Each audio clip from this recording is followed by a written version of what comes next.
ভাই আইফোন আমার কিনতে মন চাই। বাবার একদিন বলছিলাম, বাবা আমার একটা আইফোন কিনে দিবা। বাবা আমার দিয়ে তাকিয়ে বলতেছে, বাবা তোর একটা ফোন কিনে দিতে খুব ইচ্ছা করে, কিন্তু আমি 400-500 টাকা কামাই করে রিক্সা চালাই, তোর আইফোন কিভাবে কিনে দেই?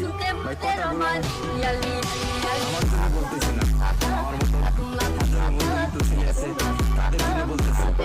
আরে ভাই আমার আইফোন আছে সেটা আমি মানি, কিন্তু সবার তো আইফোন নাই। কিছু আমার আছে নতুন নতুন শার্ট পরে, নতুন নতুন প্যান্ট পরে, নতুন নতুন সানগ্লাস পরে, দুদিন পরে পরে আইফোন চালায়। তাদেরকে উদ্দেশ্য করে বলতেছি, আমরা গরিব মানুষ ভাই, আমরা দিনের না দিন খাই, আমরা আইফোন কিনে কিনবো ভাই, এবং তিনবেলা তো ঠিক মতো খাইতে পারি না। পরে হঠাৎ একদিন বাবা কষ্ট করে প্রতিদিন 100 টাকা করে জমায় একদিন আমাকে 70,000 টাকা দিল। 70,000 টাকা দেওয়ার পরে একটা আমি 6S কিনলাম। 6S কেনার পরে আমি ভিডিও শুরু করলাম।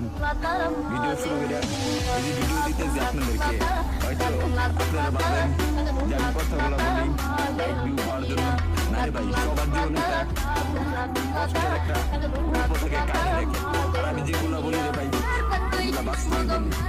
তারপরে ভিডিও করতেছি, আর এখন যখন ভিডিও করতেছি বাবাকে পজিশন দেখতেছি, একদিন আব্বুরে বললাম, আব্বু তুমি এই ফোনটা দিছো না, এই ফোনের থেকে একদিন আমি টিকটক থেকে